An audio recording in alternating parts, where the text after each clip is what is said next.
Келесі тоқталатын модельдеріміз iPhone 16 және 17 модельдер. iPhone 16-ға тоқталып өтсек, 15 модельден қарағанда аса қатты айырмашылықтары жоқ. Айырмашылығы процессоры бір сатыға жоғарылаған A18 және A18 Pro процессорлері.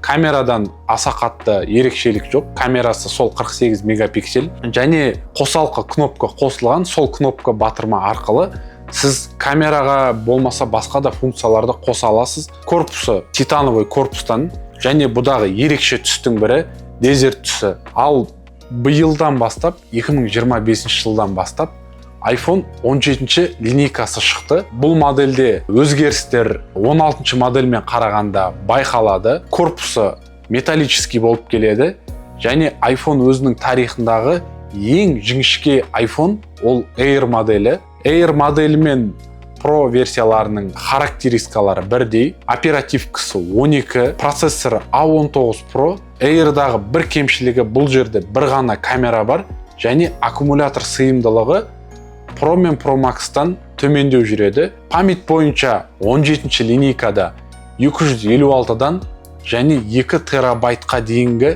памятті құрайды. iPhone 16 мен 17-нің айырмашылықтары 16-дағы оперативный память 8 болса, 17 бірден 12 оперативкаға секірді.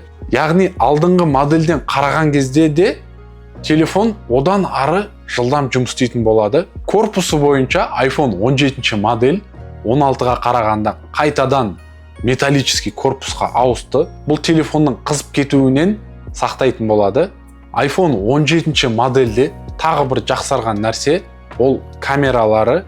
Камерасының зумы 8x-қа дейін немесе 15x-қа дейін барады. Сонымен қоса бір мезетте екі камераның жұмыс жасап тұруы, алдыңғы және артыңғы камераның жұмыс жасауы. Және қазіргі таңда iPhone 17 модельде тағы популярны болып жатқан нәрсе бар. Ол eSIM және nano SIM болып бөлінеді. eSIM версиялары ол жерге сим-карта физикалық түрде салынбайтын болғандықтан, сол сим-карта слоттың орнына аккумулятор жалғанып кетеді.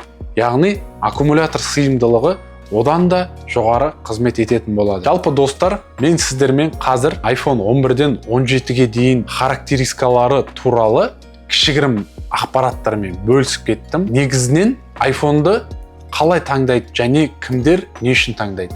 Көбінесе iPhone қазіргі таңда өздеріңіз білесіздер, образ жизни болып қалыптасты. Бұны алатын клиенттердің сегменттері біреуі статус үшін алады, екінші біреуі жұмысқа қолайлылығы, жылдамдығы, басқа адамдар мобилография, видео түсіруге, әдемі суреттер жасау үшін алады. Енді біздің сіздермен мақсатымыз әрбір клиенттің iPhone-ды не үшін алатындығын, дұрыс қажеттілігін анықтай отыра, сол қажеттіліктеріне сай дұрыс iPhone-ды ұсыну.